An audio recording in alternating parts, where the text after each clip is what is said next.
Hello friends, welcome back to my YouTube channel. আজকে আমি একদমই একটি নতুন ধরনের ভিডিও নিয়ে এসেছি। কিভাবে পদ্ম গাছের ডাল থেকে পদ্ম গাছের চারা তৈরি করবেন আলু দিয়ে খুব অল্প সময়ের মধ্যে। আসুন দেখে নেওয়া যাক।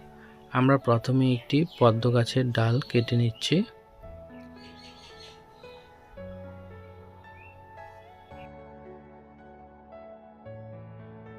ডালটিকে খুব সাবধানে আস্তে আস্তে কাটতে হবে যাতে ফেটে না যায়। এরপর ডালটির যে ছোট ছোট ডালগুলো আছে সেই ডালগুলোকে কেটে দিচ্ছি।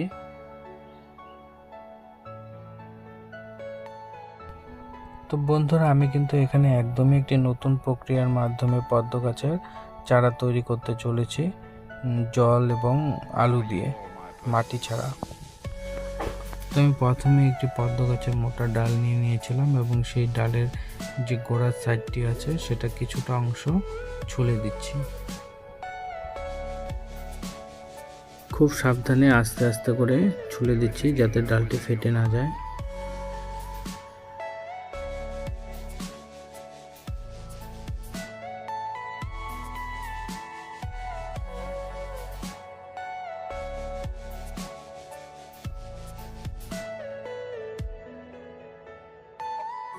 তো বন্ধুরা, তোমরা চাইলে তোমরাও কিন্তু করতে পারো পদ্ম গাছের চারা খুব সহজ পদ্ধতিতে, মাটি ছাড়া শুধুমাত্র জল এবং আলু দিয়ে করতে পারো।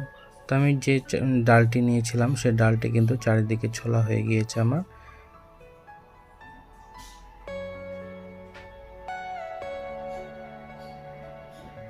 এবং কিছুটা আমি অ্যালোভেরা নিয়ে নিয়েছি, অ্যালোভেরা গাছের ডাল, এবং সেই অ্যালোভেরাটা কিন্তু আমি সেই পদ্ম গাছের যে ডালটি আছে সেটা কিন্তু চারিদিকে ভালো করে লাগিয়ে দিচ্ছি।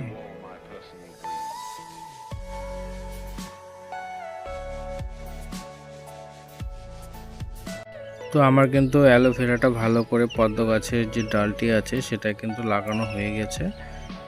এখন আমি একটি আলু নিয়ে নিয়েছি এবং এই আলুটিকে একটি চাকু দিয়ে ভালো করে গোল করে কাটবো এবং এই আলুর ভেতরেই আমি পদ্ম গাছের যে ডালটি আছে সেই ডালটিকে গেড়ে দেব।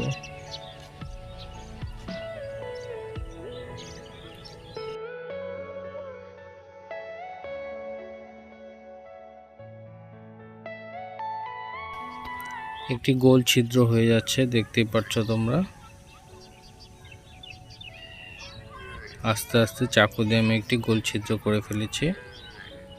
এখন এই পদ্ম গাছের যে ডালটি আছে সেই ডালটিকে কিন্তু এই আলুর মধ্যে গেঁথে দিয়েছি।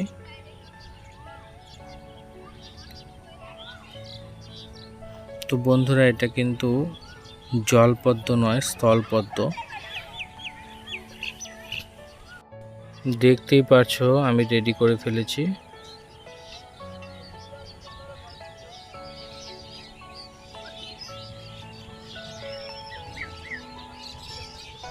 এবং আমি হাফ বালতি জল নিয়ে নিয়েছি।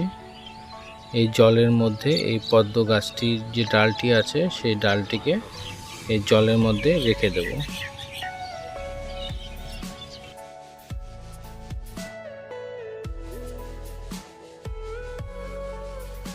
তো বন্ধুরা, তোমরা দেখতেই পাচ্ছো যে আমি পদ্ম গাছের যে ডালটি জলের মধ্যে রেখেছিলাম সেটা কিন্তু শেকড় ছেড়েছে এবং গাছটিও তাজা হয়েছে। পাতাগুলো দেখতে পাচ্ছ বেশ বড় বড় হয়ে গিয়েছে। তো আমি প্রতি সপ্তাহে একদিন করে খালি জল চেঞ্জ করেছিলাম। দেখতেই পাচ্ছ শেকড়গুলো কিন্তু বেশ বড় বড় হয়ে গিয়েছে। তো বন্ধুরা, তোমরা চাইলে তোমরাও কিন্তু একই পদ্ধতিতে করতে পারো। জলে কিংবা মাটিতে দুভাবেই করা যাবে। আমি জলে করেছি এবং জলেই রাখবো গাছটি, মাটিতে গাড়বো না। মাটিতে গাড়লে আমি স্থান পরিবর্তন করতে পারবো না এবং জলে রাখলে কিন্তু আমি স্থান পরিবর্তন করতে পারবো। আমি বালতিতেই রেখে দিয়েছি। তো এখানে কিন্তু কোনো সারের প্রয়োজন নেই, শুধু জল দিয়েই চাষ হবে। তো বন্ধুরা, তোমাদের যদি এই ভিডিওটি ভালো লেগে থাকে অবশ্যই লাইক, কমেন্ট, শেয়ার করে দিও এবং একটি সাবস্ক্রাইব করে দিও। আমি পরবর্তীতে আরও অনেক নতুন ধরনের ভিডিও নিয়ে আসবো।